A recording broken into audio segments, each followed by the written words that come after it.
జరగడం ఇది నిజంగా ఒక సరస్వతీదేవి లీలా లాస్యంలాగా తోచింది. అందరి హృదయాలు ఆనంద పులకితాంతరంగాలైనవి. అందరూ కూడా ఈ సమయంలో పెద్దల ఆశీస్సులు మన చిరంజీవికి అందాలి.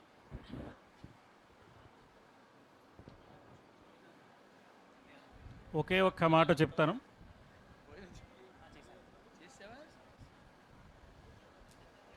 ఒత్తిడి నెరుగదు ధారణ తత్తరపడకుండా ధార ధాటిగా సాగెన్ హత్తెను మదిలో. కాబట్టి సములందుత్తముడై వెలుగుమయ్య ఓహో సాహిత్ అని అచ్చతెలుగు శతావధాని కుదురాట గండ డాక్టర్ పాలపర్తి శ్యామలానంద్ గారి ఆశీస్సులు అందించవలసిందిగా కోరుతున్నాను. ఔరా ఇంతటి ధారణకే కన్ను కుట్టు దారిని సాగెన్ కారణమౌ హయముఖునకు తోరంబుగ మృక్కులిత్తు దోయిలి పొత్తున్.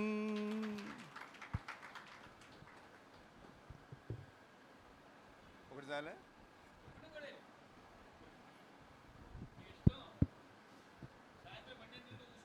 సాహిన్నామక సత్కవీశుడిటన్ స్వర్ణావధానంబునన్ సౌహిత్యంబున సర్వపద్యముల చెంచరీకంబుగా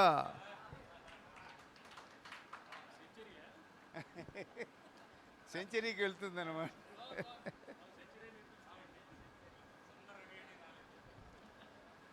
ఊహాతీత మహోవిలాసముగత వ్యుత్పన్నతా స్ఫూర్తిగా దేహం బంధున బుద్ధియుండుటకు ఇదిగాదే లాభమంచిచ్చటన్.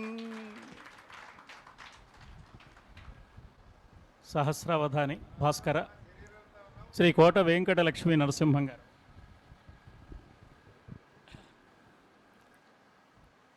వందే గురు పదద్వంద్వమవాంగ్మానసగోచరం రక్తశుక్ల ప్రభామిశ్రమతర్క్యం త్రైపురం మహః అవిద్యానామంతస్థిమిరమిహిరద్వీపనగరీ జడానాం చైతన్యస్తబకమకరందశ్రుతిఝరీ దరిద్రాణాం చింతామణిగుణనికా జన్మజలధౌ నిమగ్నానాం దంష్ట్రా మురరిపువరాహస్య భవతి. సభకు నమస్కారం. చాలా కాలం తర్వాత నిన్న ఈరోజు నాకు మృష్టాన్న భోజనం తిన్నట్టుగా హృదయానికి ఎంత ఆహ్లాదం కలిగిందో మాటల్లో చెప్పలేను. ఎంత ఆనందం అంటే పద్యాన్ని ఎలా ప్రారంభించాలి, సమస్యని ఎలా ఎత్తుకోవాలి, ఎత్తుకున్న సమస్యని ఎలా నిర్వహించాలి, ఆ పూరణాంశాన్ని చివరగా ఎంత అందంగా పొదిగించాలి. నిజంగా ఒక క్లాస్ జరిగిపోయింది, మేమేం చెప్పక్కర్లేదు. ఛాత్రావధానులందరూ కూర్చున్నట్టయితే నిజంగానే పాఠం అద్భుతంగా ఒక డెమాన్స్ట్రేషన్ ఇచ్చేసేట లెక్క. చాలా ఆశ్చర్యం అనిపించింది. అనుమతిస్తే 2 నిమిషాలు మాట్లాడొచ్చాను నేను.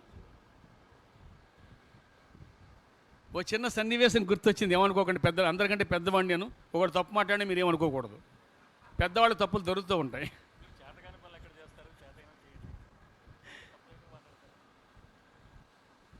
భీష్ముడి దగ్గరికి వచ్చి అడిగాట ఒక మహానుభావుడు, ఏమండి ఆడవాళ్ళకి ఏ పిల్లల మీద ఇష్టం ఉంటుంది? చాలా లోతైన ప్రశ్న.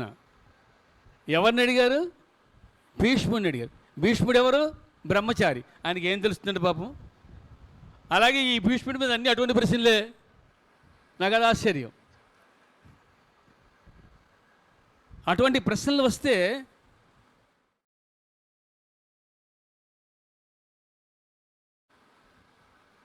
చాలా ఆశ్చర్యంగా ప్రారంభించాడు సాహిత్. ఏకవచనం ప్రయోగించిన ఏమనుకోకండి. విషయం ఏమిటంటే, ఒకటి స్త్రీని వర్ణించడమే కష్టం అతనికి. రెండవది వేశ్యాస్త్రీని వర్ణించాలి. అదెంత కష్టం ఆలోచించండి. అయినా ప్రారంభించాడు. నిర్భయంగా ప్రారంభించాడు.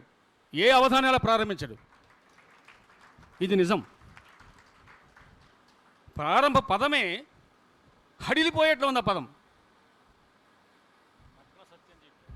నగ్న సత్యం. కరెక్ట్. ఎవరి దృష్టి ఎలా ఉంటుందో అంతర్దృష్టి కలిగిన సాహితీకి బాగా తెలుసు. అంచేత అలా ప్రారంభించాడు. చాలా ఆశ్చర్యపోయాను.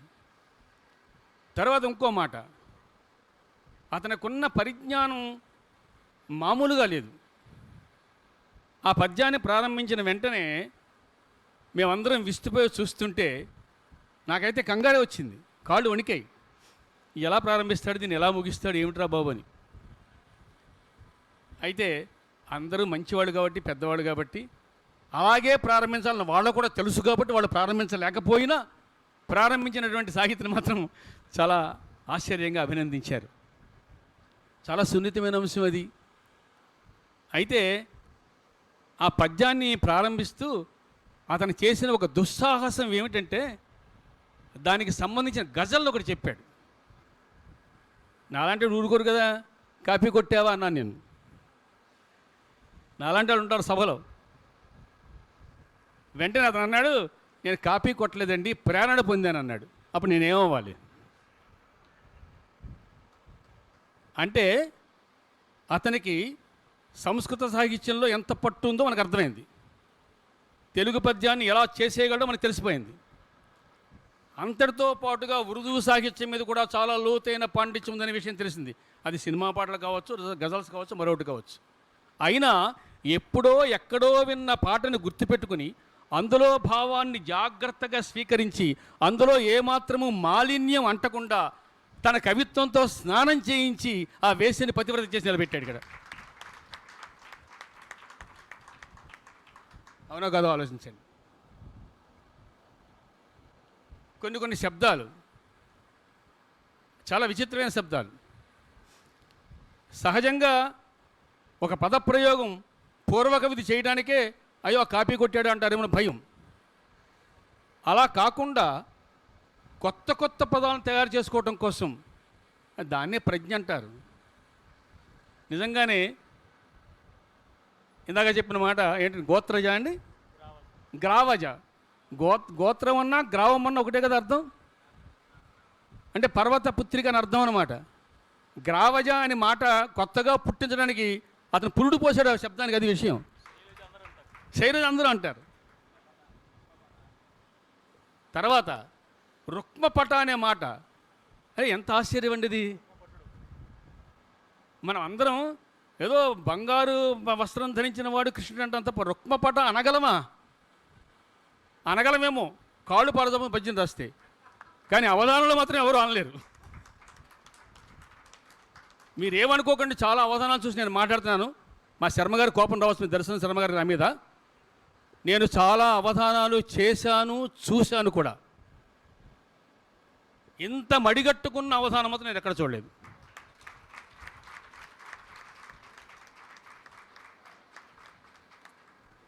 సాహిత్కి నాకు ఏమీ స్నేహం కానీ ప్రేమ కానీ పూర్వపరిచయం కానీ ఏం లేవు. కొంతమంది ఉంటారు అలాగా. ఆమదాల మురళీ గారు, ఆయన ఎవరో నేనెవరో కనిపించిన వెంటనే కౌగులించుకుని ఎందుకో తెలియదు. అదే చెప్పాను, భావస్థిరాణి జననాంతర సౌహృదాన్ని ఆపద్యస్థిరాణి. అలాగా ఎందుకో మరి ఆ సాహిత్యం చూస్తే కొత్తగా చూసినా సరే చాలా ఆనందం అనిపించింది. చాలా ఎన్నో చెప్పాలనుంది. వయస్సా పెద్దది, ఉద్వేగమా అధికం, ఆపుకోలేని ఆనందం. అక్షరాలు ఎలా దొర్లుతాయో తెలియదు. ఏం మాట్లాడినా మీరు క్షమించగలరు. అది మాత్రం నాకు బాగా తెలుసు. ఓ చిన్న మాట చెప్తాను. ఎవరైనా తాను పద్యం చెప్పేటప్పుడు తన పద్యం చాలా గొప్పగా ఉండాలనుకునేవాడు ఎవడైనా సరే అంతకుముందు పూర్వకవి పద్యాన్ని పొరపాటు కూడా చెప్పడు. ఎందుకంటే దానితో దీటుగా ఉంటుందో ఉండదో అని భయం. అవునా కాదా?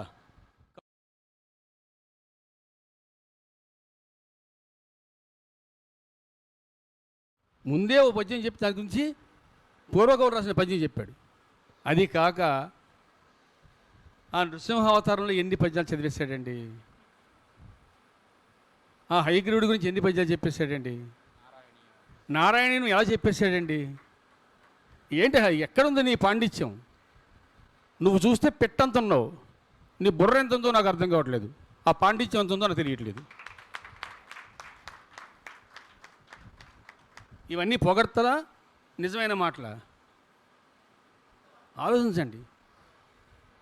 సభలోకి వచ్చి నువ్వు గొప్పోడు అంటే మాకు చేత కాదు, మా వల్ల కాదు. చాలా చోట్ల నిజమే చెప్తాం. మురళీ వాద్యకారుడే సాక్షి, ఉమామహేశ్వరుడే సాక్షి. భయపడం. ఏమవుతుంది? మీరు ఇంకోసారి కాకేయాలి మమ్మల్ని, అంతేనా? కాకేస్తేనే కష్టం మాకు, మా అనుష్ఠానానికి నష్టం. మా పాటలు మేము పడతో మా మూల మేము ఉండి ఆ రామున్నో కృష్ణున్నో శివున్నో అమ్మవారినో ధ్యానించుకుంటూ ఉంటే ఇలా సభలకు ఈడ్చి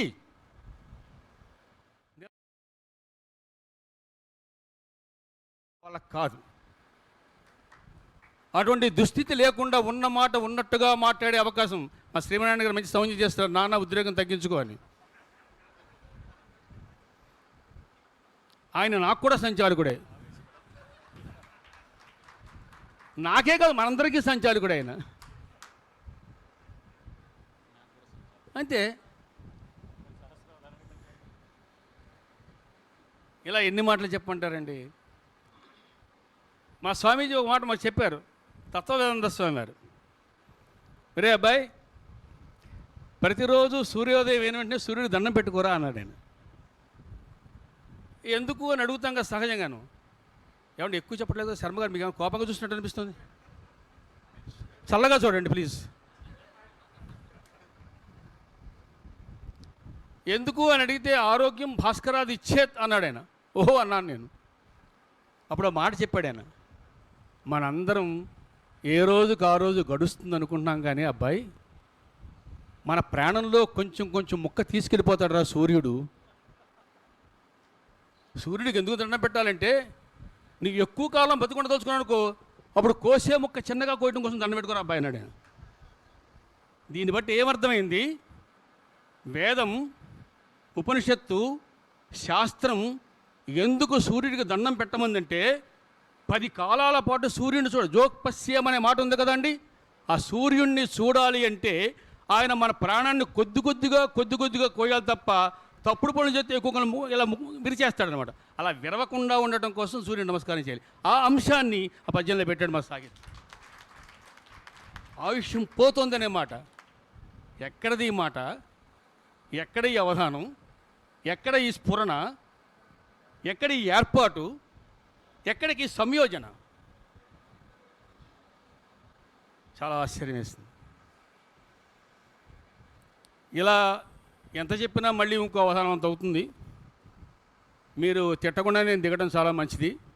మా శ్రీమన్నారాయణ గారు ఆ శ్రీహస్తాన్ని నా వీపు మీద పెట్టారు కాబట్టి కొంచెం ఆ ఉద్వేగానికి విశ్రాంతి కలిగించి 2 మాటలు చెప్పడం కోసం, సమస్థితికి వచ్చి మాట్లాడటం కోసం ప్రయత్నం చేస్తాను. మధ్యలో ఏమైనా ఒక ఊపు వస్తే చేయగలిగింది ఏం లేదు. ఎక్కించిన తర్వాత బాధపడవలసింది తప్పదు కదా. మరి ఎంతమంది ఎన్ని రకాల సమస్యలు ఇచ్చారు. మా శ్రీమన్నారాయణ గారు చెప్పినట్టుగా అందరూ ఎరుగున్నవాడి కింద ఉంటారు.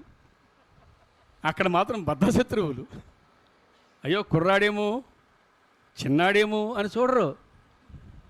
అన్నిటికంటే విశేషం ఏంటంటే మాలాంటి తెలుగు తప్ప ఇంకేం చదవలేదు. కానీ అతను తెలుగు తక్కువ, మిగిలిన తెలుగు తక్కువ, తెలుగు తక్కువ, సాంకేతిక జ్ఞానం ఎక్కువ. అటువంటి వాడు అవధానం చేయడానికి అసలు సిద్ధపడటమే చాలా గొప్ప విషయం. ఎవరు చేస్తారండి అట్లాగా? కొంతమంది పేర్లు చెప్తే మిగిలిన వాళ్ళందరూ కోపం వస్తుందేమో, కానీ నాకు తెలిసిన పేర్లు నేను చెప్పాలా, చెప్తాను. మా సాహిత్ ఏదో ఐఐటి కాబోలు అంటే ఏంటో కూడా మాకు తెలియదు, మీ అందరికీ తెలుసు కాబట్టి పర్వాలేదు, తెలుస్తుంది. తాతా సందీప్ కుమార్, నాకు తెలిసిన కొంతమంది పేర్లు చెప్తున్నారు సుమండి, మిగిలిన వాళ్ళు 200 మంది ఉండొచ్చు. సందీప్ శర్మ ఏదో మైక్రో బయాలజీ అతను. ఆలోచించేయండి. సరే, మనలో ఉన్న వాటి గురించి మాట్లాడుకుందాం. వాట్ అబౌట్ అనంతకృష్ణ గారు? ఆయన లాయర్. ఆయన ఎటువంటి పాఠాలు చెప్తున్నాడు, ఎటువంటి కృషి చేస్తున్నాడు? తెలుగు మేస్టర్లందరూ సిగ్గుపడి మూల కూర్చుంటున్నారు తెలుసా అండి? క్షమించాలి నన్ను, అది వాళ్ళ కృషి. డాక్టర్ టివి నారాయణరావు గారు చూడండి ఒకసారి, ఏంటి రామాయణం మీద అంత పరిశోధన చేయొచ్చా?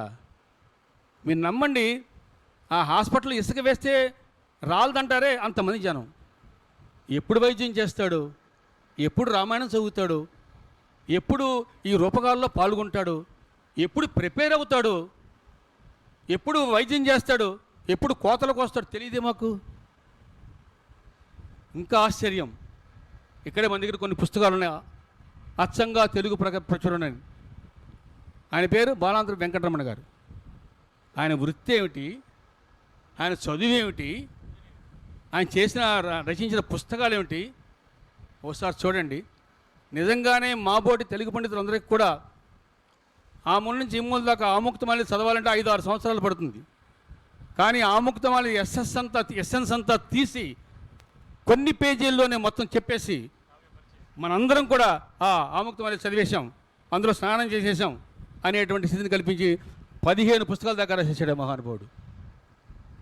ఇదంతా ఏం తెలియజేస్తుందంటే, ఇందాక పాఠాలు చెప్పండి, నీ పాఠం నేనేం చెప్తాను విరిగాకపోతే. ఇటువంటి అవధానమే ఒక పాఠం, ఇటువంటి అవధానం చేస్తున్న తీరు చూడటమే ఒక పాఠం. అంచేత మనం అందరం నేర్చుకోవాల్సిన విషయం ఏంటంటే, సమయాన్ని ఒక్క నిమిషం కూడా వ్యర్థం చేయకుండా కేవలం సాహిత్యాన్ని నమ్ముకున్నాం కాబట్టి ఆ సాహిత్యాన్ని ఎంతవరకు పోగు చేసుకోగలమో అంతవరకు పోగు చేసుకుంటూ, ఎంతవరకు ఎవరికి అందించాలో అంతవరకు అందించకపోయినట్టయితే మన ఈ చదువులకి సార్థక్యం ఉందా అని నాకు అనిపిస్తోంది. ఇలా ఎన్ని మాటలు చెప్పినా తక్కువే అవుతుంది. సాహిత్య గురించి మొత్తం నేను చెప్పలేని వాడిని అవుతాను. కానీ ఒక్కడి గురించి మాత్రం నేను చెప్పగలను. ఏం పనండి దర్శనం శర్మ గారికి వాళ్ళ సోదరికి, నిన్నెవరో చెప్పారు, కళ్ళలో కూడా అవధానం వస్తుంటే వాళ్ళకి. కళలు చాలామంది కంటామండి, బోలెడు కళలు వస్తాయి. ఆ కళలు కార్యాచరణలో పెట్టడం ఎలాగా, పెట్టడానికి ఉండే ఇబ్బందులు ఎటువంటివి? ఒకవేళ కార్యాచరణలో పెడితే గ్రామర్ స్కూల్ అంటే వాళ్ళు ఎక్కడ దొరుకుతారు? ఆలోచించండి ఒకసారి. ఇదిగో మాకు ఉన్న చిన్న చోటుని ఓ చిన్న దేవాలయంగా చేసి మీ అవధాన దేవుడికి నిలబెట్టండి అన్నాడంటే ఆ మహానుభావుడు. ఆయన హృదయాన్ని వీళ్ళిద్దరు ఎంత కరిగించారో ఆలోచించండి. ఏమడగలరు వాళ్ళు? మీ స్కూల్ మాకు ఇవ్వండి అని అడుగుతారా? ఇందాక ఒక ఆయన వాళ్ళు చెప్పేసి, ప్రపంచంలో అవధానానికి మాత్రమే బోళ్ళంత ప్రచారము, బోళ్ళంత ప్రోత్సాహము ఉందిట. నేను చాలా ఆనందపడ్డాను. నిజమండి అది. అవధానం వద్దనేవాడు వాళ్ళు అవధానం చేస్తాను వద్దనేవాడు వాళ్ళు చేయబాబు అనేవాళ్ళు అన్నారు. చాలా ఒక అందమైన తెలుగు భాషకి మాత్రమే సొంతమై ఇప్పుడు విశ్వజనీనమై ప్రపంచంలో పేరు మోగుతున్నటువంటి ఒకే ఒక్క ప్రక్రియ ఏదైనా ఉందంటే అది అవధానం.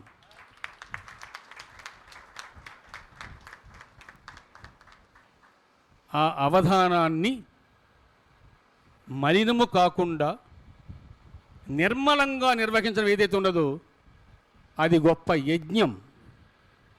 ఆ యజ్ఞం చేశాడు ఇవాళ మా సాహిత్. దశరథుడు యజ్ఞం చేస్తే దేవతలందరూ వచ్చారట. ఇవాళ ఈయన యజ్ఞం చేస్తే మొత్తం అందరూ వచ్చారు. వీళ్ళందరూ దేవతలే కాదా? ఎవరెవరి ఆవిర్భాగాన్ని ఎవరెవరు తీసుకోలేదు చెప్పండి. ఎవరి పద్యం వారికి అందేసింది, అవునా కదా?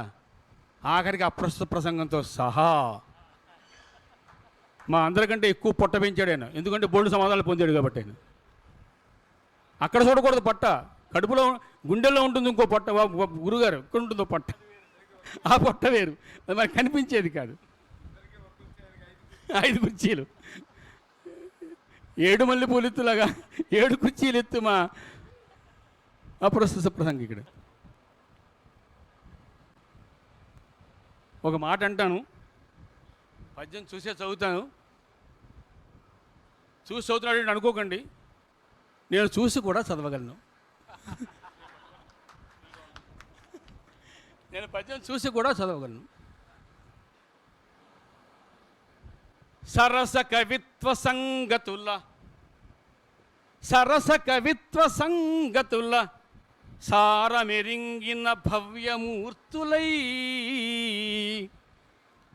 ధర 10,000 మందిన్ అవధానులుగానొనరింపబూని సంబరమున దీక్షగుంచు పెనుభారము పైగొని నట్టి ధీరులన్ మరువక కొల్తు నేను మరుమాముల సోదరులన్ సభాస్థలిన్. బాధ అంటారు చూసి. ధన్యవాదాలు. వద్దు, నేను నన్నే పట్టుకున్నానండి. మల్లెలనే పూయించుచు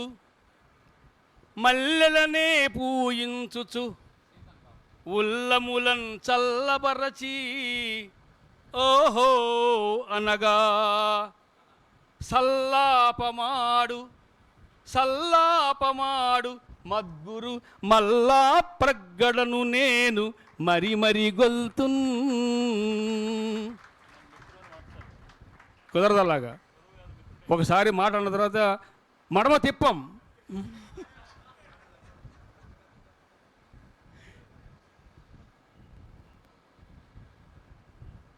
అయ్యా తర్వాత భజన చదవమంటారా? మీకు ఎప్పుడు బోరు కొడితే అప్పుడు వద్దండి చెప్పండి, మానేస్తాను.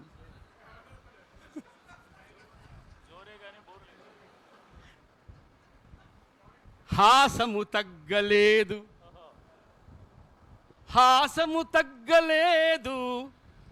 పరిహాసము చేసిన నొచ్చుకోడు విశ్వాసము వీడడింతయు పసల్ ప్రసరించెడి సత్కవిత్వమే శ్వాసగా నిల్పినాడు సరసమ్ముగ పల్కెడి వీనికింతకు మీసము రానేలేదు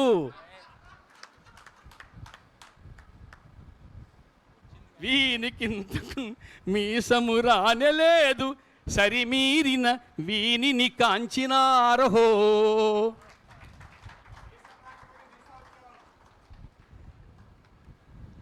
హయమది దూకిన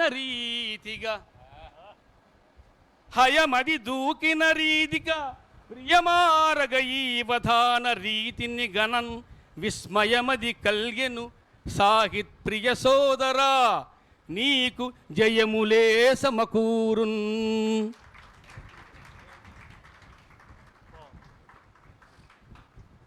కోయిల గున్నమామి కొడక్కడ కొమ్మను నిల్చి మనోహరముగా కూయుచు పిలిచినట్టు అట కుంద సుమమ్ములు మెల్లమెల్లగా హాయిగా విచ్చినట్లు ప్రియమారగా నీకు తెలియదులే ప్రియమారగా ప్రేయసి సైగ చేయుచున్ చేయిని చాపినట్లు. అయ్యా ఇంకా తెలియదు పాపం, వద్దు నిజమే చెప్పేద్దాం, తెలియదు పాపం.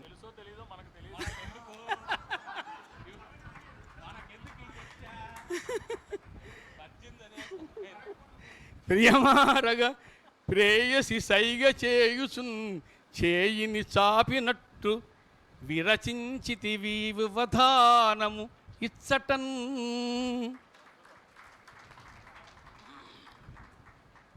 చక్కని భావ సంపదలు చిందగా దత్తపదాలతోడ ఎంచక్కగా ఆటలాడితివి. చిలుకండి ఎలుకండి ఏంటండి అవే పదాలు? పినరై ఏంటండి, విజయ్ ఏంటండి, అసలు ఎలా ఉన్నాయండి ఆ పదాలు? చాలా ఆశ్చర్యంగా కదండి. మీకు కొత్తగా ఉందమ్మా? చిన్నప్పటి నుంచి ఇలా చూసారా మీరు ఇతన్ని? చూడలేదు. ఆ భాగ్యం మాది ముందు, తర్వాత మీది. చిక్కని భావ సంపదలు చిందగా దత్తపదాలతోడ ఎంచక్కగా ఆటలాడితివి. సల్లలితంబొగ పూరణాలతో మక్కువ మీర పల్కితివి. మాధురి నిండిన వర్ణనల్ బలే పెక్కులు చెప్పినాడవు కవి. జయహో జయహో జయమ్మహో.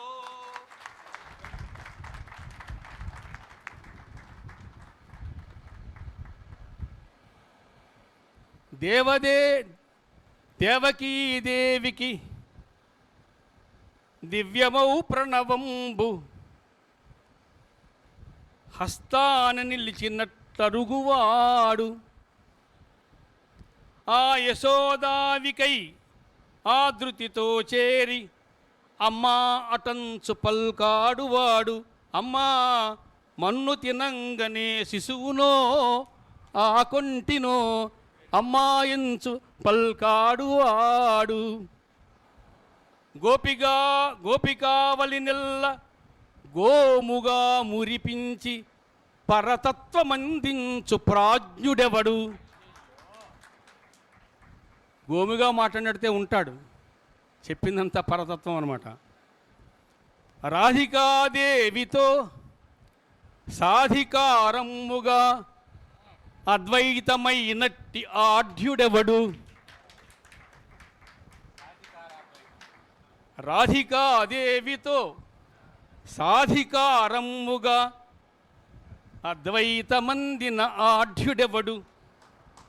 పార్థునకు గీత బోధించి భయము బాపి నరుని నారాయణుని చేయు పరమగురుడు.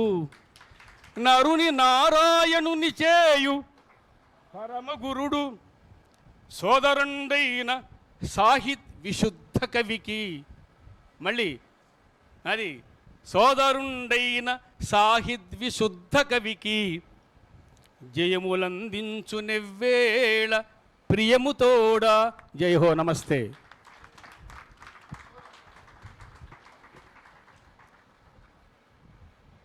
పారవస్యం పలుకులై వాత్సల్యం వాక్కులై అమృతమయమై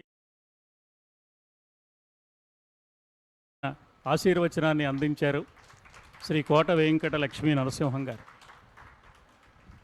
ఇది ప్రసంగమా, అభినందన పద్య సమర్పణమా, ఒక శంఖారావమా, ఒక సింహగర్జనమా? కోట వెంకట లక్ష్మీ నరసింహ గర్జనం. అవధానాలు పరిఢవిల్లాలి, అవధానులు పైకి రావాలి.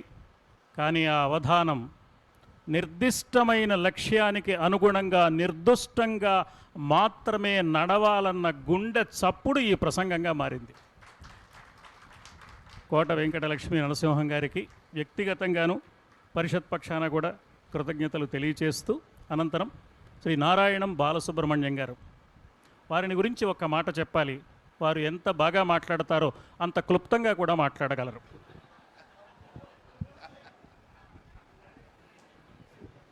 సాహిత్ గురించి ఇంతకు ముందే పద్యంలో చెప్పాను. చాలా అద్భుతమైనటువంటి అవధానాన్ని మనం ఇవాళ దర్శించాం. భావస్ఫూరకమైనటువంటి, అర్ధభావ బంధురమైనటువంటి చక్కని పద విన్యాసంతో అవధానం కొనసాగింది. ధారణ 21 నిమిషాల్లో చాలా అద్భుతంగా చేశాడు. మనం అందరం మురిశాము. మనందరికంటే ఎక్కువగా ఆనందపడినటువంటి వారు మరుమాముల సోదరులు. వారి బిడ్డలాగా భావించి ఈ అబ్బాయి ఇంత ఉన్నతికి రావడానికి కారకులైనటువంటి వారిరువురు అత్యధికంగా మనందరికంటే సంతోషించి ఉంటారు. ఈ సందర్భంగా సాహిత్ గారు శతావధానం, ద్విశతావధానం, సహస్రావధానం స్థాయికి వెళ్ళాలని కోరుకుంటూ మనసారా ఆశీర్వదిస్తూ ఇది అవధాన శిక్షణా శిబిర విజయమని భావిస్తూ సంభావిస్తూ నమస్సులు తెలియజేస్తూ స్వస్తి. సరళ సుందరంగా, సంక్షిప్త సుందరంగా, సమగ్ర భావ బంధురంగా అంతరంగాన్ని ఆవిష్కరించారు శ్రీ నారాయణం బాలసుబ్రహ్మణ్యం గారు. ఆముదాల మురళి గారు, శతావధాని ఆముదాల మురళి గారు. ఆముదాల మురళి గారిని గురించి ఏం చెప్పాలి? అవధాన విద్యా వికాస పరిషత్తులో ఒక భాగం వారు కాదు, వారిలో ఒక భాగమే అవధాన విద్యా వికాస పరిషత్ ఏమో. వారిక్కడ సంచాలకులుగా ఉన్నారా, పాఠాలు చెప్పే అధ్యాపకులుగా ఉన్నారా, లేక కావలసిన అన్ని వ్యవహారాలు చూసే కార్యకర్తలుగా ఉన్నారా, మాకు భోజన భాజనాలు అందించడానికి కావలసిన పర్యవేక్షకులుగా ఉన్నారా, వివరించి చెప్పడం కష్టం. అయినా ఈ సందర్భంలో ఆముదాల మురళి గారి ఆనందము అక్షరమై ఆవిష్కృతమగుగాక.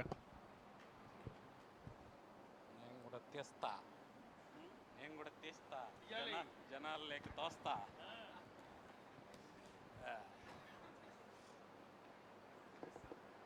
నువ్వు చూస్తావా? సరే.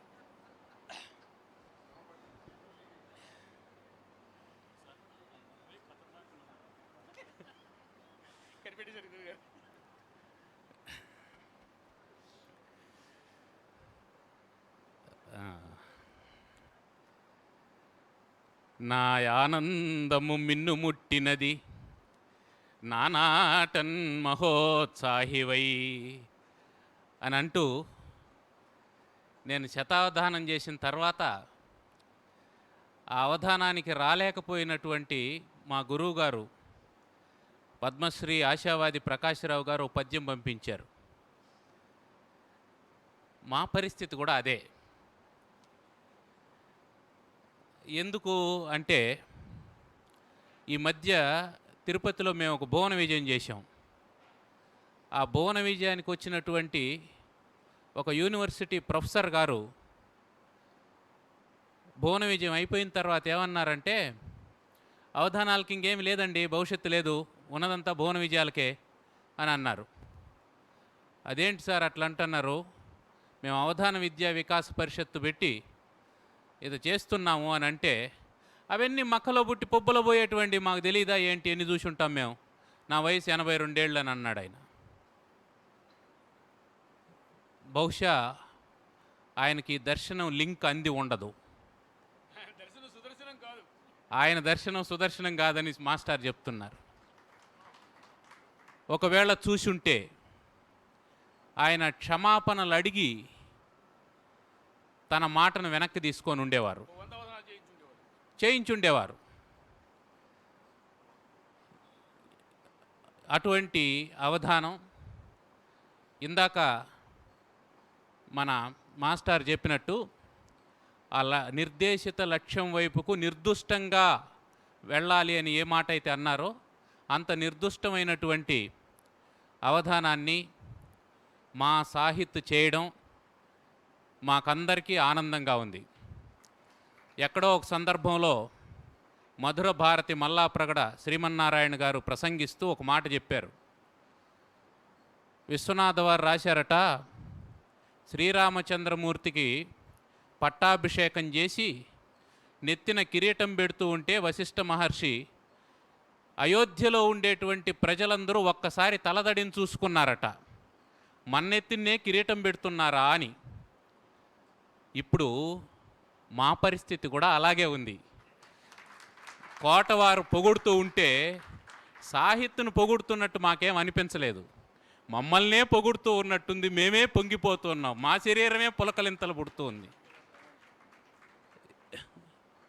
అందున ఆ పద్యాలు చెబుతూ చివరిలో ఒక పద్యం చెప్పారు, మా కొత్త కుటుంబం దొరికింది అని. ఆ కొత్త కుటుంబ సభ్యులందరూ కలుసుకొని విడిపోయేటప్పుడు ఒకరినొకరు హత్తుకొని గాద్గదికం అయిపోతామనేటువంటి మాట ఆ పద్యంలో అభివ్యక్తం చేశాడు. అది చివరి వర్ణనాంశం. అది నిజం. మేము అట్లాగే ఉన్నాం. 5 ఏళ్ల నుంచి అట్లాగే సాగుతుంది. కొత్త కుటుంబాలే ఇవన్నీ, కొత్త కుటుంబమే ఇవంతా. సభ్యుల సంఖ్య పెరుగుతూ ఉన్నటువంటి కుటుంబం. మామూలుగా ఏ కుటుంబంలో అయినా సరే సభ్యుల సంఖ్య పెరగదు. 1-2 పెరుగుతాయి, ఆ తర్వాత మళ్ళీ అట్లాగే కొంతకాలం ఉంటాయి, మళ్ళీ విడిపోతాయి. 2 ఉంటారు, వాళ్ళకి 2 పుడతారు, 4 అవుతారు. వాళ్ళిద్దరికి మళ్ళీ పెళ్ళిళ్ళు అయినాయంటే మళ్ళీ వీళ్ళిద్దరే మిగులుతారు. కానీ ఈ కుటుంబం అట్లాంటిది కాదు. ప్రవర్ధమానం అవుతూ ఉన్నటువంటి కుటుంబం, సంవత్సరానికి శాఖోపశాఖలుగా విస్తరిస్తూ ఉన్నటువంటి కుటుంబం. ఇప్పుడు ఒకవేళ మీకు 3వ బిడ్డకు 30,000, 4వ బిడ్డకు 40,000 అని కానీ ఆ ప్రకటన కానీ చేశారంటే ఆ లెక్కన మా విద్యా వికాస్ పరిషత్కు ఎన్ని వేలు ఇవ్వాలనో లెక్క పెట్టుకోండి, ఎన్ని కోట్లు రావాలో లెక్క పెట్టుకోండి. ఖజానాలు దివాలా తీసిపోయేంత కుటుంబం మాది. అంత అద్భుతమైనటువంటి కుటుంబంలో పద్యమల్లుటందు హృదయంబుగా దాని పలుకుటందు తేనెలుకునట్లు. పద్యం ఎవరైనా రాస్తారు, దానికేముంది. పదం పక్కన పదం బేరిస్తే గణం అవుతుంది, పద్యం అవుతుంది. యమాతారాజ బాణసలగం ఎలాగో ఉంది, వేసుకుంటాం, జరిగిపోతుంది. పద్యమల్లుటందు హృదయంబుగా దాని పలుకుటందు తేనెలుకునట్లు సాటిలేని మేటి సాహిత్ సుధామయ సద్వదాన గరిమా సహజ పటిమా. అది చాలా సహజమైనటువంటిది. ఆ సహజమైనటువంటి ప్రతిభ ఎలా అభివ్యక్తమవుతుంది? అందరూ ప్రతిభామూర్తులే, అందరూ ప్రతిభావంతులే. అయితే ఎందుకు అందరూ ఆ ప్రతిభను ప్రదర్శించలేకుండా పోతూ ఉన్నారంటే దానికి ఒక సాధన కావాలి. ఆ సాధన ఏమిటంటే గురువుల ధర్మవర్తనుల గొల్చి శిష్య విత్తాపహారులైనటువంటి గురువులను కాకుండా శిష్య చిత్తాపహారులైనటువంటి గురువులను కొల్చి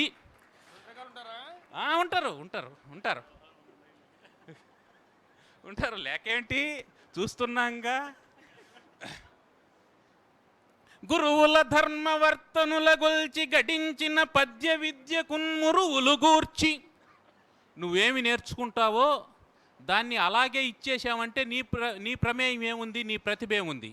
దానికి కొన్ని మురువులు కూర్చాలి, దానికి కొన్ని మెరుగులు దిద్దాలి. కాబట్టి మేము నిఘంటు పాఠం చెప్పేటప్పుడు, ధనంజయ నిఘంటు చెప్పేటప్పుడు, నాయన ఈ పదం పక్కన ఈ పదం వేసుకుంటే భూమి యొక్క పర్యాయ పదాలకు పర్యాయ పదాలు చేర్చినామంటే అవంతా సీత పర్యాయ పదాలు అవుతాయి. లేదంటే తత్పర్యాయ ధరశైల, తత్పర్యాయ పతి ప్రభు, తత్పర్యాయ రుహో వృక్ష శబ్దమన్యంచ యోజయత్ అనేదో సూత్రం చెప్పేసి ఉంటాం. అప్పుడు దాన్ని అక్కడే వినేసి అప్పుడే మర్చిపోకుండా భావజ, గ్రావజ, రుక్మపట ఇట్లాంటివి ఎన్ని పదాలు, వాటిని భావజాంబ ఇట్లా తయారు చేసుకునేటువంటి విధానం, దాన్ని కొనసాగించడం, దాన్నే మురువులు దిద్ది అని అన్నాం. కొంచెం అలంకారం చేర్చి తాను నేర్చుకున్నటువంటిదా దాన్ని సమాజానికి అందివ్వడం. గురువుల ధర్మవర్తనుల గొల్చి ఘటించిన పద్య విద్యకున్మురువులు గూర్చి వేదమయమూర్తుల సత్కృపగాంచి. వేదమయమూర్తులైనటువంటి సద్గురువుల యొక్క సత్కృపను పొందాలి. ఎందుకంటే వేదం ఒక్కటే విజ్ఞానం. మిగిలినటువంటి జ్ఞానాలన్నీ లౌకిక జ్ఞానాలే తప్ప పారమార్థిక జ్ఞానాలు కాదు. భగవంతుడు చెప్పినటువంటి జ్ఞానం విజ్ఞాన సహితం అన్నటువంటిది వేదాన్ని గూర్చి మాత్రమే, మిగిలినటువంటి వాటిని గూర్చి కాదు. అందుకని లౌకికమైనటువంటి ఎన్ని విషయాల్ని అతను అభ్యాసం చేస్తూ ఉన్నా వేదమూర్తులైనటువంటి గురువులను కొల్చి వారి సత్కృపగాంచి దాన్ని వేదికన్ పరువులు బెట్టు పద్యముల భావమహస్సుల శ్రోతలందునన్ పరగగజేయు మా బుడత, మా పసివాడు. నిన్న లేక మొన్న 4 ఏళ్ళు అయిపోయింది అప్పుడే. నిన్న లేక మొన్న నాకు కొంచెం భయంగా ఉంది గురువుగారు, నేను చేస్తాను అవధానం. స్నానం చేసిరా ఆలోచన చేద్దామని చెప్పంటే స్నానం చేసి వచ్చి కూర్చున్నట్టుంది. వీళ్ళంతా ఉన్నారు, ఆ హర్ష వీళ్ళందరూ. రాత్రి అప్పుడు మొదలుపెట్టినట్టుంది. అప్పుడే అర్ధశతావధానం అయింది, రేపో మాపో శతావధానం అవుతుంది, తర్వాత సహస్రావధానం అవుతుంది. బస్తీ మే సవాల్ తొడగొట్టి చెప్తాన్నాం అవధాన విద్యా వికాస్ పరిషత్తు. పరగగజేయు మా బుడత నవ్య పదమ్ముల పాదుకొల్పెడిన్, నిన్నటికి మొన్న దొరికిన చిన్నవాడు చిన్నివాడు, నిన్నటకు మొన్న దొరికిన చిన్నివాడు. చిన్ని మగవాణిని గనెనట చూచివత్తమమ్మ సుదతులారా అన్నారు కదా. చిన్నివాడు నేడు పద్యాల పనిపట్టువాడు. ఏ ఛందస్సో కొత్త ఛందస్సులు కూడా వచ్చాయి, కొత్త ఛందస్సులు కూడా వచ్చాయి. నేను ఇదేమిటి ఇది మధ్యాక్కరా అని అనుకున్నాను, అది అక్కరకు రాలేదు, అది ఇంకేదో అయింది. అట్లా నేడు పద్యాల పని పట్టువాడు ప్రథిత శతవధానిగా వెలుగొందు స్థాయినందే ఛాతులు పొంగె మాకెల్ల సహజగతిని. 56 ఇంచులా 76 ఇంచులా మీ దగ్గర అదేమిటి టేప్ ఉంటే తెచ్చుకోండి. మా ఛాతులు పొంగాయి, మీరు కొలవగలిగితే కొలుచుకోండి, లేదంటే మేము చెప్పిన దాన్ని అంగీకరించి వెళ్ళిపోండి అంతే. ఛాతులు పొంగె మాకెల్ల సహజగతిని, ఆతని సహజమౌ ప్రతిభనంటిన దుమ్మును ఊదినంతనే. విసంధి చేసాం ఇక్కడ. దీంట్లో మేము చేసింది ఏమీ లేదు. అతనిది సహజమైనటువంటి జన్మాంతరాలలో చేసినటువంటి సత్కృషికి ఫలితంగా వచ్చినటువంటి ప్రతిభ ఉంది. అయితే దాని మీద చిన్న నివురు గప్పి ఉన్నది. మేమేం చేశాం? అతని సహజమౌ ప్రతిభనంటిన దుమ్మును ఊదినంతనే చేతనమైన పద్యగత చిత్తము మొత్తము పల్లవించి. ఆ పద్యగతమైనటువంటి చిత్తం అది మొత్తం ఒక్కసారిగా పల్లవించింది, కొంచెం కాదు, ఒక్కసారిగా పల్లవించింది. విద్యాతత వైభవోన్నతులనందెను. ఊరికే అది పల్లవిస్తే సరిపోదు, దానికి కావాల్సినటువంటి కృషి జరగాలి. ఛాత్రావధానులందరూ గమనించి ఉంటారు, కేవలం ఆ ప్రశ్నకు పద్యం చెప్పేసి వదిలేయడం లేదు, దానికి ఆకరాలు చెప్తూ ఉన్నాడు, ప్రయోగాలు చెప్తూ ఉన్నాడు, మా భారతంలో ఉన్నటువంటి పద్యాలు చెప్తూ ఉన్నాడు, నారాయణీయంలో ఉన్నటువంటి శ్లోకాలు చెప్తూ ఉన్నాడు. వీటన్నిటినీ ఎట్లా చెప్తాడు చదవకపోతే? కాబట్టి నాకేదో ప్రతిభ ఉంది, నేను అవధానం చేశాను, పీఠం మీద కూర్చున్నాను, సన్మానం చేశారు, భుజాలు బరువెక్కిపోయేటట్టు శాలువలు కప్పారు, నాకు ఇంకేమిటి అని అనుకోకుండా నిత్యం ఎవరైతే చదువుతూ ఉంటారో వాళ్ళే ఎట్లాంటి పరిస్థితులైనా రాణించగలుగుతారు. లేదంటే ఈ దత్తపదులు ఇందాక మాస్టర్ చెప్పినట్టు ఆ పినరయ్యి సువేందు ఇట్లాంటివి ఎండ్రకాయ పట్టుకున్నట్టు పట్టుకుంటాయి గొంతును, మాట రాదు, ముందుకు పోలేము, పీఠం వదలలేము, అట్లాంటి పరిస్థితి ఏర్పడుతుంది. దీనికి అంతటికి కారణం చదివితేనే, ఆ చదివినటువంటిది ఆ సమయానికి స్ఫురిస్తేనే, ఆ పదం స్ఫురించకపోతే రాదు. అట్లాంటి విద్యాతత వైభవోన్నతులనందెను. ఇవన్నీ ఒక ఎత్తు. ఎప్పుడైతే మనకు ఎంతో కొంత విద్య వస్తుందో అప్పుడే కొంచెం గోరోజనం పెరుగుతుంది. కొంచెం అట్లా తలపైకి ఏంటి ఆహా అలాగా సరే అని అంటే సాధారణంగా బాగా పళ్ళు కాసినటువంటి చెట్టు కొమ్మలు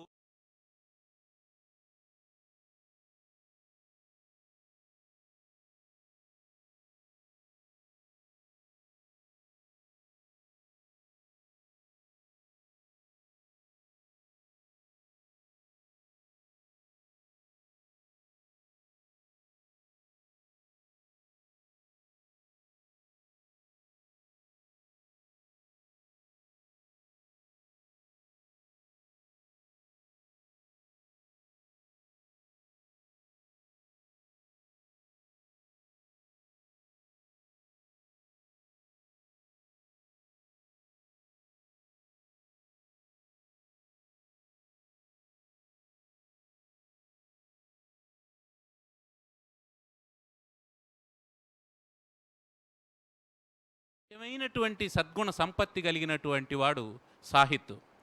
సాహితీ పూత మనస్కు సాహితుని ప్రోచుత శారద సర్వకాలమున్. ఆయన ఎన్నుకున్నటువంటి సమస్త విద్యల్లోనూ శారద ఆయన కంటే ముందుండి దారులు నిర్మాణం చేసుకుంటూ అతని నడక చాలా సులభంగా సాగిపోయేటట్టు చేయాలని ఆకాంక్షిస్తూ అంచెలంచెల అవధానయానమందు అర్ధశతమును దాటి శతావధానముఖముగా నేగు అతని ముద్దుజేయు శారదా మాత మిగుల ప్రసన్న దృష్టి. శారదామాత అతన్ని ఒడిలో కూర్చోబెట్టుకొని ముద్దు చేస్తూ మరిన్ని విద్యలు నేర్పిస్తూ సహస్రావధాన ముఖంగా అతని ప్రయాణం సాగేటట్లు ఆశీర్వదించాలని కోరుకుంటూ ఇంతటి అద్భుతమైనటువంటి అవధానాన్ని అద్భుతంగా నిర్వహించినటువంటి మధుర భారతి మల్లాప్రగడ శ్రీమన్నారాయణ గారు వారు సంచాలకత్వం చేస్తూ ఉంటే మేము చాలా పాఠాలు నేర్చుకుంటూ ఉన్నాం. అక్కడ కూర్చొని ఉన్నాం అనేటువంటి మాటే కానీ అదేమిటి సహస్ర నేత్రుడైనటువంటి ఇంద్రుడు అన్ని కళ్ళతో చూస్తాడో చూడడం మనకు తెలియదు, కానీ అన్ని చెవులు పెట్టుకొని వింటూ ఉన్నాం. ఇక్కడ మల్లాప్రగడ వారు ఏం చెప్తారు, ఇక్కడ ఏం చెప్తారు, ఈ పదం దగ్గర ఏం చెప్తారు, ఈ ప్రయోగం దగ్గర ఏం చెప్తారు, దీన్ని వదిలేస్తారా, ఏమైనా అటు పక్కకు చూస్తారా అని కొన్ని సభకు చెప్పారు, కొన్ని సైగ చేశారు, కొన్ని కంటితో చూశారు, కొన్ని తలతో చూసి సవరించారు, కొన్ని తల ఊపడంతో సవరించేశారు, కొన్ని కంటి చూపుతో సవరించేశారు, కొన్ని మైక్లో చెప్పారు. ఆ మైక్లో చెప్పడం తర్వాత పాదంలో దాన్ని సరిచేసుకోవడానికి కావాల్సినటువంటి సరంజామాన్ని అందించారు. అంటే సంచాలకుడు అనేటువంటి వాడు పార్థసారథి. కురుక్షేత్రాన్ని గెలవాలంటే యతో కృష్ణ తతో ధర్మ, యతో ధర్మ తతో జయ. కాబట్టి ఎక్కడ కృష్ణుడు ఉంటాడో అక్కడ అర్జునుడు గెలుస్తాడు తప్ప కృష్ణుడు లేనటువంటి అర్జునుడు గెలవలేడు, సాధ్యం కాదది. అందుకనే ఎక్కడ శ్రీమన్నారాయణుడు ఉంటే ఆయన పక్కన కూర్చున్నటువంటి ఎవరైనా సరే పార్థుడే. ఆ పార్థ శరప్రయోగానికి అడ్డు లేదు, తిరుగు లేదు, ఎదురు లేదు, అంతే, విజయుడే, పార్థుడే విజయుడే. కాబట్టి అటువంటి మల్లాప్రగడ శ్రీమన్నారాయణ మూర్తి గారికి నమస్కారాలు తెలియజేసుకుంటూ, ఇంకొకటి ఏమిటంటే అవధానం చేసేటువంటి వాళ్లకు ఓ సమస్య ఉంటుంది. మన ఎదురుగా ఏమీ తెలియని వాళ్ళు కూర్చున్నారనుకోండి, హాయిగా అవధానం నడిచిపోతుంది. ఇది చాలా సౌలభ్యమైనటువంటి విషయం. పక్కనుండే వాళ్ళు కావాలంటే ఏదో ఒక రకంగా మీకు మళ్ళీ నేను సాయంకాలం గమనించుకుంటానని చెప్పచ్చు, ఏదో ఒకటి చేయొచ్చు, పక్కనుండే వాళ్ళని మేనేజ్ చేయొచ్చు. కానీ ఎదురుగా ఉండే వాళ్ళతో మాట్లాడలేము. ఎదురుగా ఎవరిని పెట్టుకున్నాడయా? దుర్భేద్యమైనటువంటి కోట, అయోధ్యకు నగరానికి పేరు వచ్చిందా, కోట వల్ల అయోధ్యకు ఆ పేరు వచ్చిందా, నగరమే అట్లాంటిదా అంటే ఎప్పుడైనా నగరం అనేది కోట వల్లనే గొప్పదవుతుంది. అయోధ్యకు ఆ పేరు రావడానికి అయోధ్య చుట్టూ కట్టినటువంటి కోట గొప్పది కాబట్టి ఆ పేరు వచ్చింది. కాబట్టి ఎదురుగా ఎంత సాహసం, ఒక సహస్రావధాన్ని పెట్టుకొని దోర్బల ప్రభాకర్ శర్మ గారు లాంటి పండితుల్ని పెట్టుకొని, నారాయణం బాలసుబ్రహ్మణ్యం గారు, పాలపర్తి శ్యామలానంద ప్రసాద్ గారిని గురించి నేనేం చెప్పను, ఎందుకంటే ఆయన గురువు కాబట్టి కొంచెం సరే కానీలే అనేటువంటి ఒక వాత్సల్యం ఉండొచ్చుగాక, వాత్సల్యం ఉండొచ్చుగాక. కానీ మిగతా వాళ్ళు అట్లా కాదు కదా. ఇంకొకటి, స్పర్ధాళువులైనటువంటి అవధానులు, ఒక హర్ష కావచ్చు, ఉమామహేశ్వర్ కావచ్చు, గట్టెడి విశ్వంత్ కావచ్చు, వీళ్ళందరూ ఎదురుగా ఉన్నారు. ఎంతమందిని ఎదురుగా పెట్టుకొని నేనైతే ఏం చేస్తానంటే, ఇప్పుడు వద్దులే మళ్ళీ ఎప్పుడన్నా చేసుకుందాం అవధానం అని చెప్తాను. కానీ అంటే ప్రేక్షకుల్లో కూడా అంత గొప్పవాళ్ళు ఉన్నారని చెప్పడం కోసం. సరే, ఇది ఒకటి. ఇదంతా 4 గోడల మధ్య రహస్యంగా జరిగిపోతుందేమోలే, సర్దుకుందాం, ఇక్కడుండే వాళ్ళని మేనేజ్ చేద్దామంటే అది కూడా జరగనీయకుండా చేసినటువంటి కుట్రదారులు దర్శనం వెంకటరమణ శర్మ గారు. లోకానికంతా నువ్వు తప్పు చేసినా లోకానికి తెలియాలి, మంచి చేసినా లోకానికి తెలియాలి అని మొత్తం లోకానికంతా చాటింపేసారు. అంతటితో ఆగిపోలాది. మళ్ళీ ఎవరైనా మర్చిపోతారేమో అనేసి అది యూట్యూబ్లో స్థిరంగా ఉండేటట్టు చేసేసారు. మరి 10 సంవత్సరాల తర్వాత అయినా కూడా ఈరోజు తప్పు చేసి ఉంటే 10 సంవత్సరాల తర్వాత అయినా కూడా అది చర్చ వస్తుంది. మన తెలుగు రాష్ట్రాల్లో అది మనం చూస్తూనే ఉన్నాం. ఎప్పుడో 10 సంవత్సరాలకు ముందు ఏదో ఒక ఉపన్యాసంలో ఏదో ఒక మాట మాట్లాడుతుంటే మళ్ళీ ఆ వీడియో బిట్ కట్ చేసి మళ్ళీ వేసి మళ్ళీ ట్రోల్ చేయడం అనేది మనం చూస్తూ ఉంటాం. కాబట్టి ఎన్ని జాగ్రత్తలు తీసుకోవాలి. ఇన్ని జాగ్రత్తల మధ్యలో పసివాడు ముక్కు పచ్చలారన్నటువంటి వాడు పాల బుగ్గలు చూడండి, ఇంతవరకు ఎవరు గిల్లలేదు ఆ బుగ్గని. అట్లాంటి వాడు ఒక గోరు కూడా తగలనటువంటి వాడు. నాకు తెలుసు, అందుకే కదా నేను సద్గుణశీలి అన్నాను. నేను సద్గుణశీలి అని సర్టిఫై చేశానంటే అది కదా. ఆ శిష్యుల మీద గురువులకు నమ్మకం ఉండాలి. ఏమన్నా ఉంటే మాకు చెప్తారు కదా, ముందు మాకే చెప్తారు. రక్తం వస్తుందండి, దానికి ఏం పూసుకోమంటారు, దానికి ఏం చెప్పి అడుగుతారు కదా సలహా. సరే, అటువంటి ఈ వేదిక అద్భుతమైనటువంటి వేదిక. ఈ వేదిక మీద అర్ధశతం చేసినటువంటి మా సాహిత్, మా నల్లాన్ చక్రవర్తుల సాహిత్ చిరంజీవి ఇలాగే అభ్యుదయ పరంపరాభివృద్ధిని కొనసాగిస్తూ శతావధానం కూడా చేయాలని ఆకాంక్షిస్తూ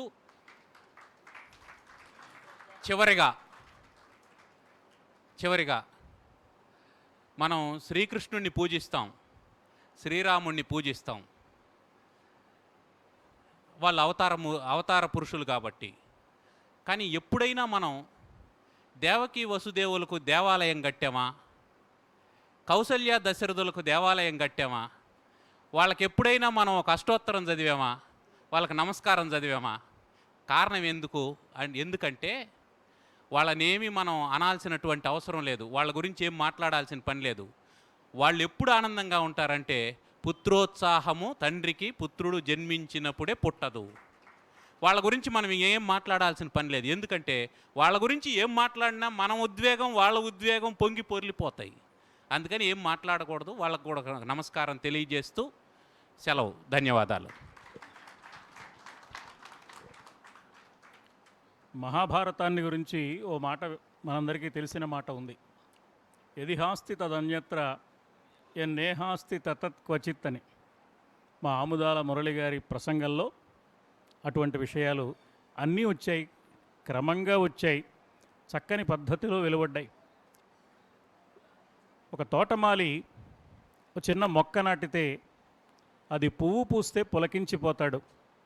ఎలా పులకించిపోతాడు అంటే ఇలా పులకించిపోతాడు. అన్నమరాజు ప్రభాకరరావు గారు అవధాన విద్యలో మెలకువలు నేర్పితే ఒక వంక డాక్టర్ పాలపర్తి శ్యామలానంద ప్రసాద్ గారు వ్యాకరణ విద్యతో, నిఘంటు సంబంధమైన ఎన్నో విశేషాలతో శ్రీ ఆముదాల మురళి గారు సాహిత్ అవధాన ప్రస్థానానికి కావలసిన రహదారులు సిద్ధం చేశారు. అందుకని వారికి కలిగే ఆనందం ఇతరులకు కలిగే ఆనందంతో సాటి కాదు. ఆ ఆనందం అపరిమితమైన ఆనందం. ఆ ఆనందం అంతా వారిద్దరూ ఈనాడు ఇక్కడ వ్యక్తం చేశారు. ఇది చాలా సంతోషం.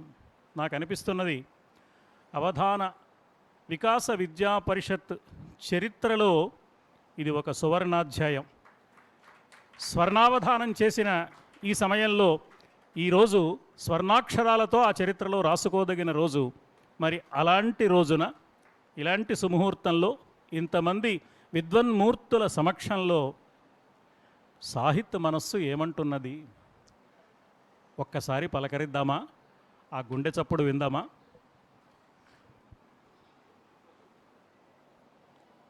యోంతః ప్రవిశ్య మమ వాచమిమాం ప్రసుప్తాం సంజీవయత్యఖిలశక్తిధరస్వధామ్నా అన్యాంశ్చ హస్తచరణశ్రవణత్వగాదీన్ ప్రాణాన్నమో భగవతే పురుషాయ తుభ్యం.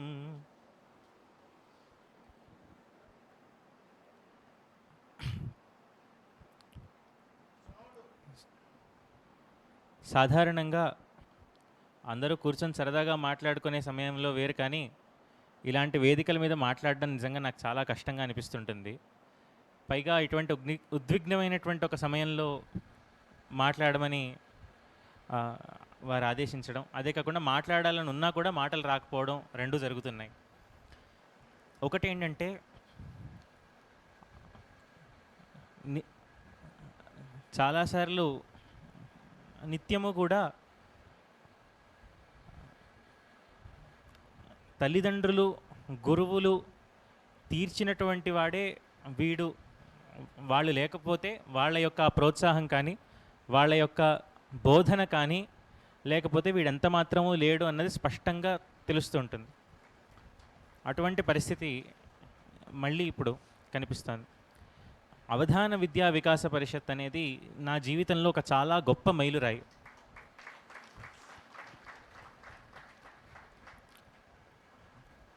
అంటే అవధాన విద్యా వికాస పరిషత్ లేకపోతే నేను ఎప్పటికీ అవధానం చేసేవాడిని కానా, అది విషయం కాదు. అవధానం ఒక 20 ఏళ్ళ తర్వాత అయినా చేసి ఉండేవాడినేమో ఆ ఇంట్రెస్ట్ ఉంటే, కానీ ఈ విధంగా అవధానం ఖచ్చితంగా చేసేవాడిని కాను. ఇంతమంది గురువులు, అదే కాకుండా ఇంతమంది ఆత్మీయులు. కర్నూలు నుంచి మా హర్షన్నయ్య వచ్చారు, తిరుపతి నుంచి ఉమామహేశ్వరరావు అన్నయ్య,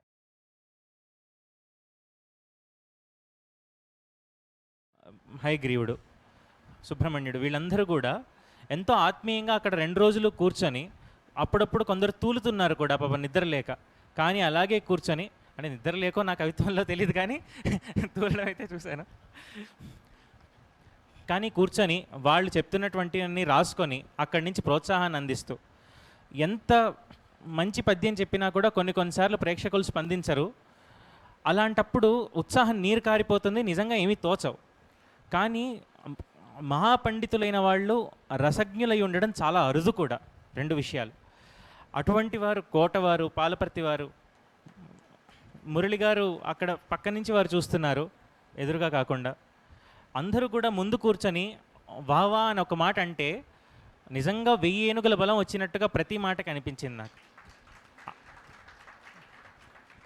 చదువది ఎంత గలిగిన రసజ్ఞత ఎంచుక చాలకున్న ఆ చదువు నిరర్థకంబు అన్నట్టు వారు ఎంత చదువుకున్నారో అంత సహృదయతతోటి, ఇంకా నిజం చెప్పాలంటే ఇంత సహృదయులు నా విజయాన్ని కాంక్షించారు కాబట్టే ఇది జరిగిందన్నటువంటి విశ్వాసం నాకు సంపూర్ణంగా ఉంది.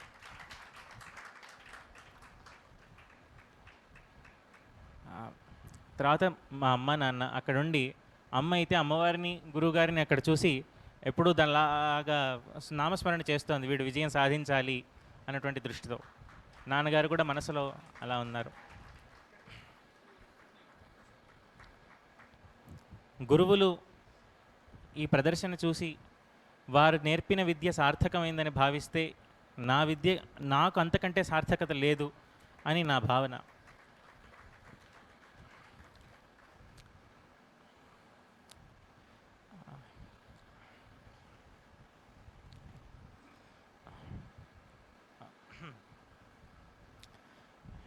మా గురువులు ఈరోజు స్పందించిన విధానం కూడా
ఇదంతా సులభంగా పోయే ఉద్విగ్నత కాదు. మాకు కొత్త కుటుంబం అన్న మాట పద్యంలో పడుతుందనో ఎతికో ప్రాసకో వాడిన మాట కాదు. నేను ఇప్పటిదాకా దాదాపుగా మొదటి 15 అవధానాల వరకు ప్రతి అష్టావధానం ముందు ఒక సాధనావధానం చేశాను నేను. తర్వాత సమయం లేక చేయలేదు, కానీ ప్రతి సాధనావధానానికి మా హర్షనే ఉన్నాడు, ఆయన చేయించాడు. ఈ అవధానం వల్ల ఎందరో మహాత్ముల పరిచయం. లేకపోతే మల్లాప్రగడ వారి వంటి వారు, పాలపర్తి వారి వంటి వారు, గురువుగారు మురళి గారి వంటి వారు, కోటవారి వంటి వారు వీడిని ప్రశంసించడం కల్లో అయినా ఊహించగలడా వీడు?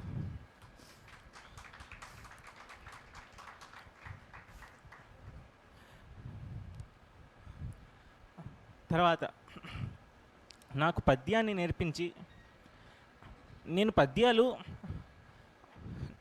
నేను అంటే గురుగారు సహజ ప్రతిభ అన్నారు, కానీ కొంత నేను విభేదిస్తాను ఆ మాటతో. నేను మొదట్లో రాసిన పద్యాలు చాలా దారుణంగా ఉండేవి, నాకు తెలుసు ఆ విషయం, రాసిన వాడిని.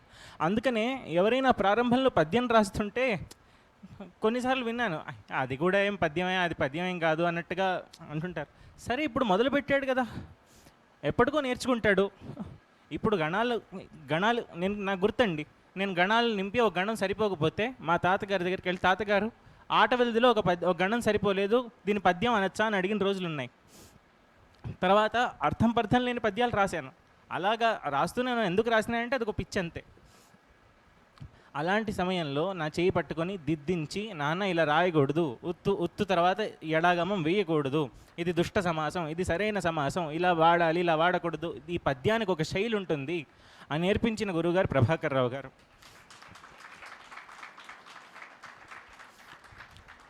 నేను వారి తల తినేసేవాడిని అండి.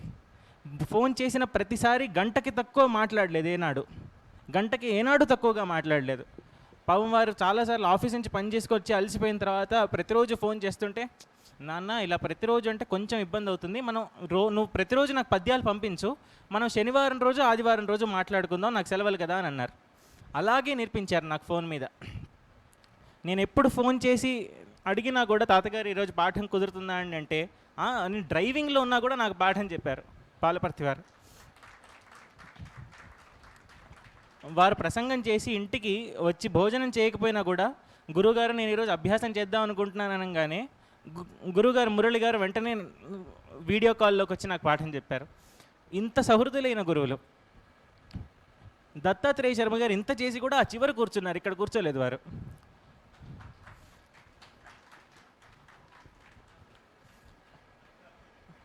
దర్శనం టీవీ ద్వారా జరుగుతున్న సేవ అపరిమితమైన సేవ. ఎన్ని విషయాలు. గురుగారు స్థాపించినటువంటి అవధాన విద్యా వికాస పరిషత్తు నాకు కొత్త జీవితాన్ని ఇచ్చింది నిస్సందేహంగా. దానితో పాటుగా గురుగారు మురళి గారు మాకు పాఠాలు చెప్తున్నప్పుడు ఒక మాట చెప్పారు, అవధానాలకు మీ వల్ల మంచి పేరు వచ్చినా రాకపోయినా పర్వాలేదు, నష్టమేమీ లేదు, మీ వల్ల అవధానానికి మాత్రం చెడ్డ పేరు రాకుండా చూసుకోండి.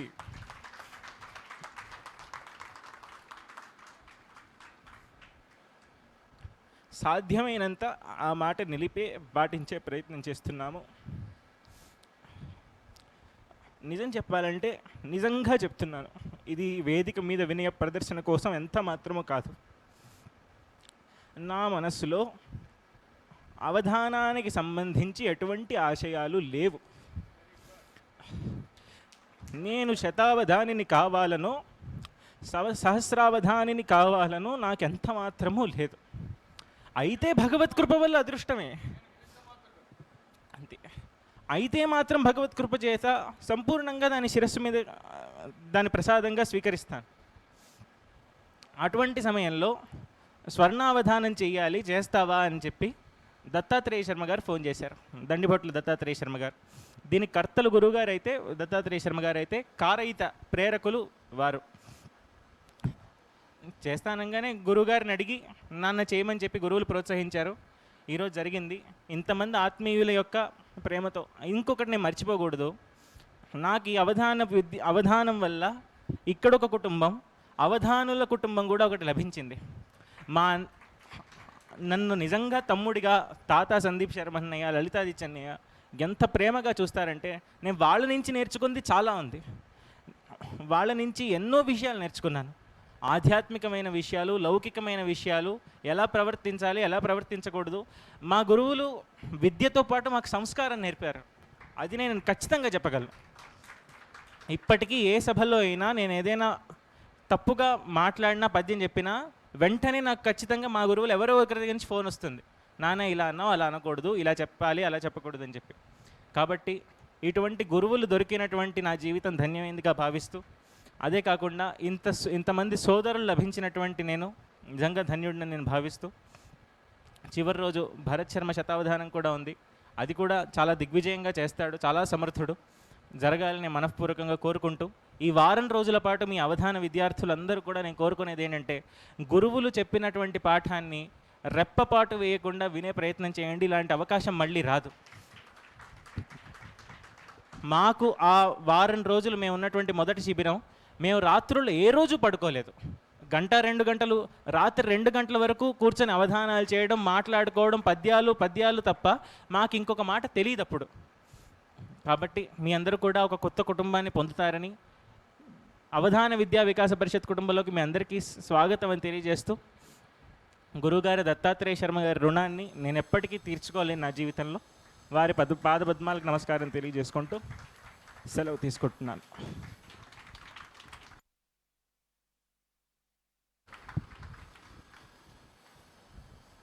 స్పందించిన హృదయంతో తన మనోగత భావాలను అందించే ప్రయత్నం చేశాడు చిరంజీవి సాహిత్. ప్రయత్నం చేశాడు అని ఎందుకు అంటున్నానంటే, అవి ఆనందాశ్రువులో మరొకటో నేను నిర్వచించలేను. కానీ ఆ హృదయం కన్నీరుగా వ్యక్తమైంది. ఆ అనుభూతి మాటలు చాలక అశ్రువుల రూపాన్ని పొందింది. మరి ఎంత లోపల ఎంత భావన ఉంటే, ఎంత తపన ఉంటే, ఎంత ఆత్మీయత ఉంటే, ఎంత కృతజ్ఞత భారం ఉంటే ఆ వ్యక్తి అలా ఉంటాడో, విద్య ఎంత గొప్పదో దానికి సరిసాటి అయిన వినయం పరిపూర్ణంగా కలిగినవాడు. విద్యా వినయ సౌజన్య సంపన్నుడై త్వరలో ఇతడు శతావధానం నిర్వహించాలని, ఇప్పటికే మా పాలపర్తి వారు నా వంక మంచి కోపంగా చూస్తున్నారు. ఇప్పుడే జరగవలసిన శతావధానం ఎప్పటికో వాయిదా వేసావో మిత్రమా అని. ఆ కోపం త్వరలో చల్లారుగాక అని, ఆ శతావధాన సభ వెంటనే విజయవంతం కావాలని, మళ్ళీ ఆ శతావధాన సభలో మనం అందరం కలుసు మనందరికీ పంచిన అవధాన విద్యా వికాస పరిషత్తునకు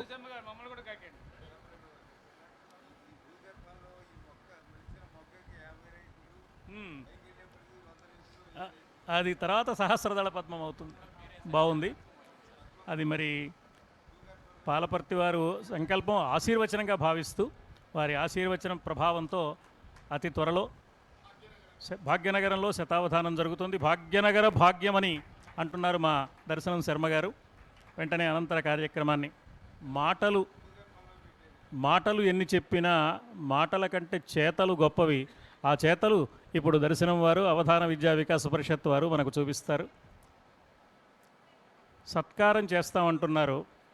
సత్కారం ఏమిటి నాకు, నేను ఇందులో ఒకడిని కదా అన్నాడు మా సాహిత్. నేను అన్నాను, ఇది సత్కారం కాదు, ఇది ఒక సత్కార్యం. ఇది సన్మానం కాదు, ఇది ఒక సన్మార్గం. సాహిత్యాన్ని నమ్మి, సాహిత్యాన్ని ఉచ్ఛ్వాస నిశ్వాసాలుగా భావించిన ఆర్జవం కలిగిన ఒక అక్షర తపస్వికి ఈ సత్కారం చేయడం అంటే అది మనందరం అనుసరించవలసిన ఒక సన్మార్గం. ఆ సన్మార్గంలో ముందుకు నడిపించవలసిందిగా పెద్దలు దత్తాత్రేయ శర్మ గారిని కోరుతూ,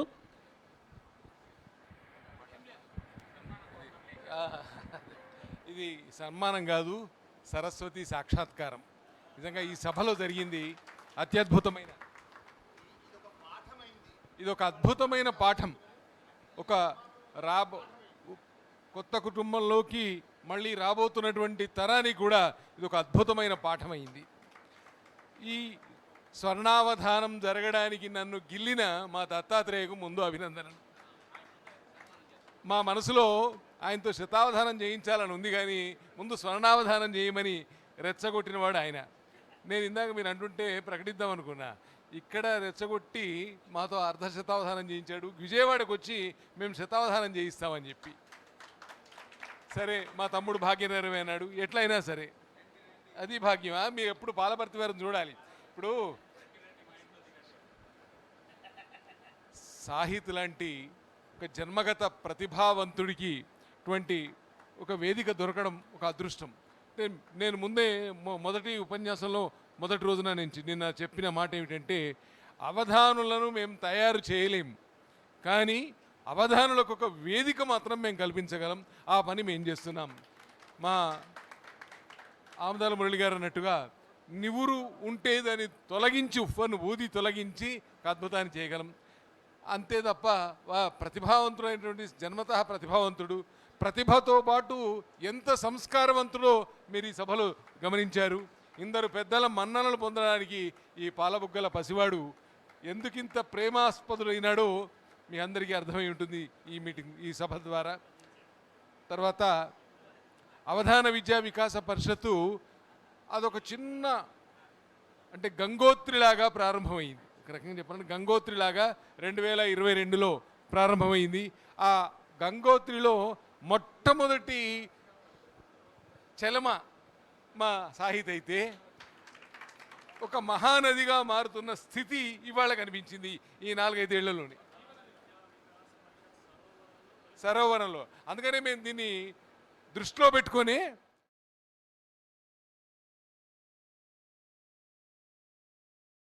అవధాన పుష్కరిణి కూడా దానికి కారణమైంది. మురళి గారి లాంటి ఒక నిబద్ధుడైనటువంటి ప్రధానాచార్యులు ఉండగా, అలాగే మేము పిలిస్తే వెంటనే పలికేటువంటి మల్లాప్రగడ గురువు లాంటి వారు ఉండగా, తర్వాత మేము శాసించి బలవంతంగా పట్టుకొచ్చాం మేము మా కోటవారిని. అయితే ఆయన రానంటే నేను వదిలిపెట్టలేదు. ఆయన కాశీకి వెళ్తాంటే తర్వాత కాశీకి వెళ్ళి ముందు ఇక్కడికి రమ్మని బతిమిలాడి పట్టుకొచ్చుకున్నాం. అలాగా ఇక పాలపర్తి వారైతే అమ్మకు చేస్తున్న సమ్మానానికి నన్ను బొట్టు పెట్టి పిలవాలా, నేనే వస్తాను, ఆయన వచ్చారు. ఎక్కడ ఆయన పేరు లేదు చూడండి, మీరు ఇన్విటేషన్లో ఆయన పేరు లేదు, కానీ అమ్మ పాలు తాగడానికి అనుమతి తీసుకోవాలా అంటాడు ఆయన. అలా వచ్చి కూర్చున్నారు. నారాయణం బాలసుబ్రహ్మణ్యం గారు నిలువెత్తు సహృదయత ఆయనది. ఆయన అవధానం చేయించడమే కాకుండా ఆయన ఇవాళ పద్య శిక్షణ పరిషత్తుకు ఆయన ప్రధానాచార్యులు. అవధాన శిక్షణకు ఆయన, పద్య శిక్షణకి వీరు. ఇట్లా ఉండగా అవధాన విద్యా వికాస పరిషత్కి ఏం లోటు? ఏ విధమైన లోటు లేకుండా తప్పకుండా అన్నీ జరుగుతాయి. కొత్త కుటుంబంలోంచి కూడా ఖచ్చితంగా ఒక 2-3 అవధానులు బయటకు వస్తారు. ఇప్పటికే అవధానాలు చేస్తున్న వాళ్ళు కూడా ఉన్నారు. మరింత మెరుగుదీరిన అవధానులై బయటకు వస్తారు. తర్వాత నీతో పాటు మొదటి శతావధానం దిశగా పరుగులు తీస్తాడు. ఉమామహేశ్వరు కూడా అంతే. ఇలా రావాలని కోరుకుంటూ ఈ కుటుంబం మరింత విస్తరించాలని, త్రివేణి సంగమం కావాలని, ఇంకా ఇంకా ఇంకా పెరగాలని, మహానదిలాగా మారాలని ఆకాంక్షిస్తూ, ఇది వాళ్ళ హృదయం ఆనందంతో పొంగిపోతుంది. గుండె గొంతుకలోన కొట్లాడుతాది కూకుండా నీదురా కూసింతసేపు అన్నట్టుగా ఎన్నో చెప్పాలని ఉంది, కానీ అన్ని మాటలన్నీ వచ్చేసాయి కనుక ఇంకా చెప్పడానికి ఏం లేదు. మా సాహిత్యను మనస్ఫూర్తిగా అందరి కరతాళ ధ్వనుల మధ్యన అభినందిస్తూ అవధాన విద్యా విజేతేతర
సాంగ్రహణ్యేశ్చాయజతే ఇమాం జనతాగుం సంగృహ్ణానేతి.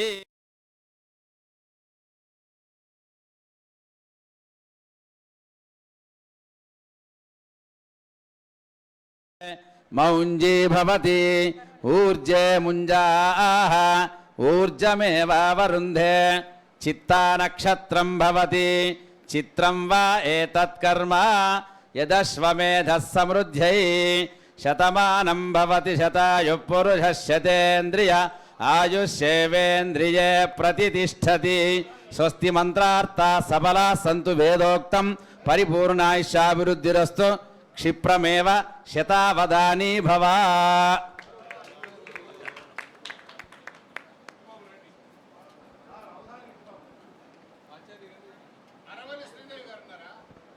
మీరు ధన్యులు, అటువంటి పుత్రుని గానం మీరు ధన్యులు.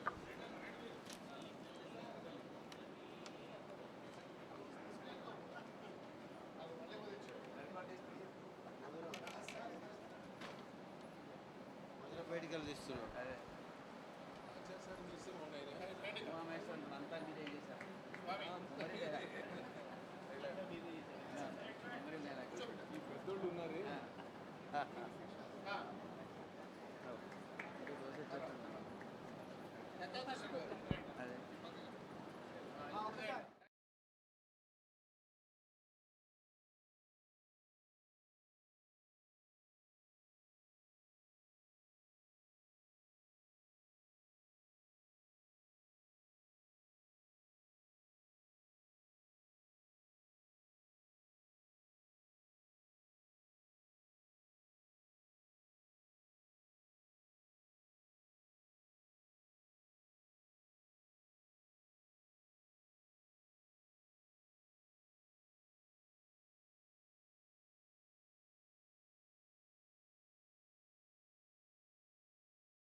దండిభట్ల దత్తాత్రేయ శర్మ గారికి కూడా సత్కారం జరిగింది.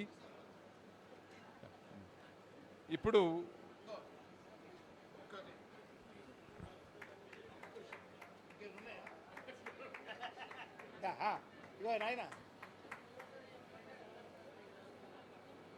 ఇంకో రెండు దిగి బిడ్డ.